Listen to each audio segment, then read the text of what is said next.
Wowza, wowza, world.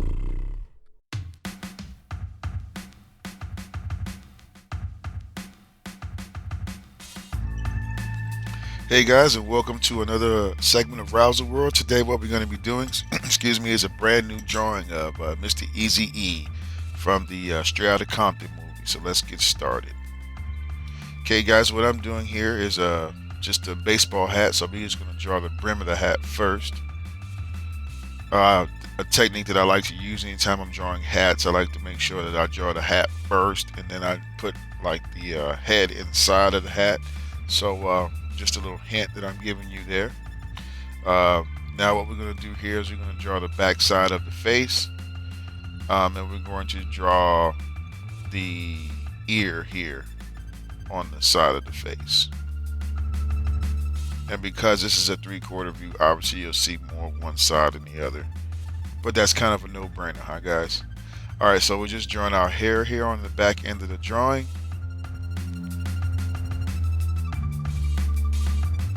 And we're drawing a neck here. And then what we're going to do is we're going to tackle the top part of the drawing, the top of the hat. So I'm just going to go ahead and accomplish that really quick. Important to know that every time you draw a drawing, each drawing will come to you a little bit differently. You may feel comfortable drawing the drawing in a different sequence than when I'm drawing it in, but this is just, like I said, kind of how the drawing came to me. I'm going to go ahead and draw the eyebrows here, making sure that I line everything up from the center line of the face.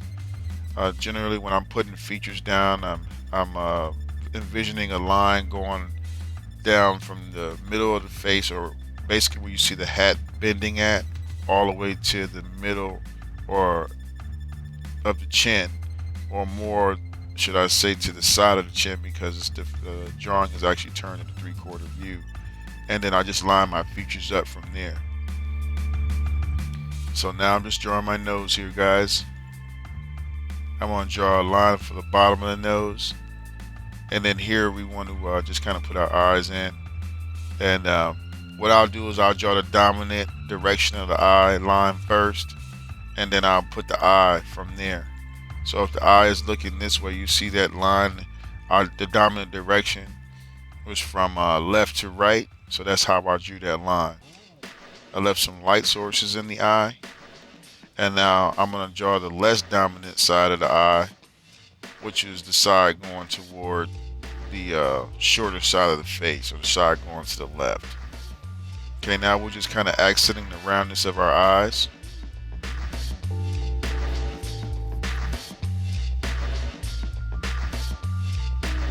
We're going to go ahead and put our lip here.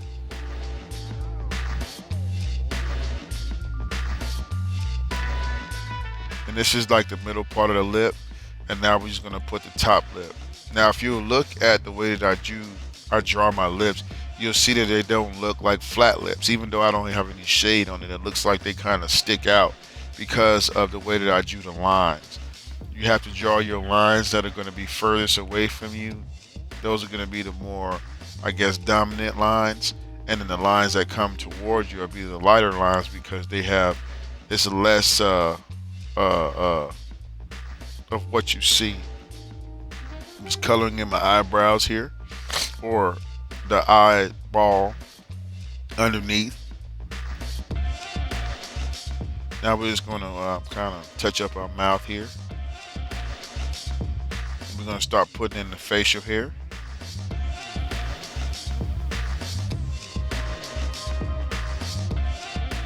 Now we're just going to put some lines on the side here of the eye. And we're going to start to color in our hair. So I'll just use like a little squiggly line here. Getting a drawing to look like the person is really relatively easy. Once you start looking at it as a child, you have to look at it as having fun. If you start over analyzing things, I get a lot of my drawings that a lot of my subscribers, some of them may be a little up in age, and I understand that we've When I say we, I mean because I'm included. Sometimes we tend to overcomplicate things instead of looking at it as a learning experience, and most of all, looking at it from an angle of having fun. And if you don't have that dimension in your artwork, your drawings won't come out good. In fact, nothing you do in life will come out good if you don't do it because you're having fun. So that's the most important thing that I stress when you guys are drawing these uh, caricatures or practicing at home.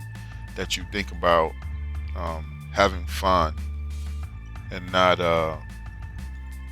you know, what you can get or how much money you're going to make and all that stuff like that, because that's kind of like a secondary thing. Um, all those things will be taken care of if you do things right. Okay, guys, so I'm just doing my bottom half of the drawing here. This is just a little finishing touch. I'm pretty much overall pleased with the way the drawing is coming out. Um, I'm just gonna color in some darks here, just a few darks. By the way, for this guy exercise, guys, I am using well, you can already see Crayola. These are the washable Crayola markers that you can buy at any Walmart. Just gonna put socks here on the top, so you don't really need expensive markers or tools to do cool art with.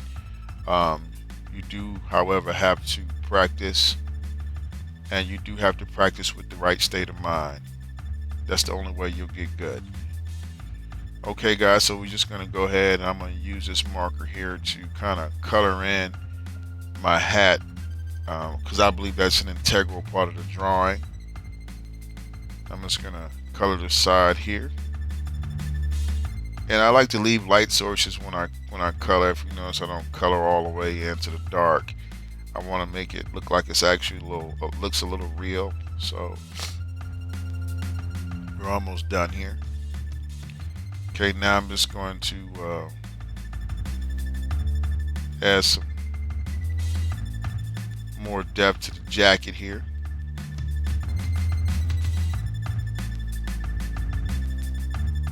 Okay.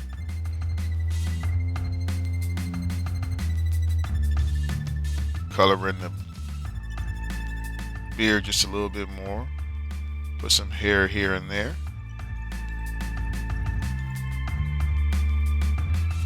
Shadow the side away from the face more. As you'll see, remember I told you that your lines on the far side of the face and how around the nose, I made the side furthest away from me darker and the side closest to me is lighter. So that's what I mean when I tell you to use that particular technique.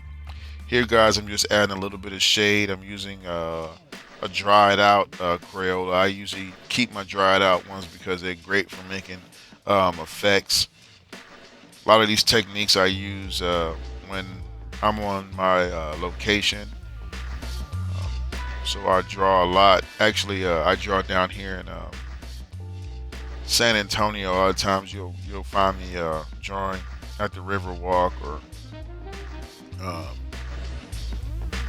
different venues, weddings, and so on and so forth. So this is the type of quality that you would get if you were having me draw on site or whether it's on film.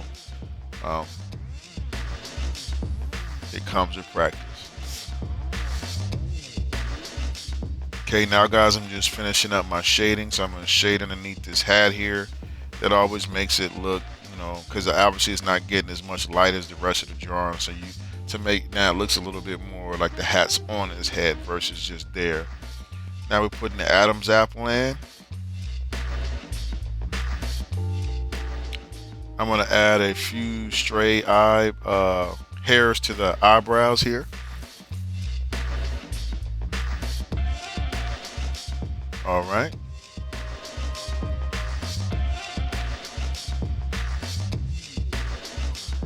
And now, guys, pretty much that's our drawing for today. I'm going to go ahead and put his name here. So I want to take this time, guys, to first of all thank you for watching our video and our tutorial. We'll be posting more videos and tutorials soon. Don't forget, guys, the power of practice.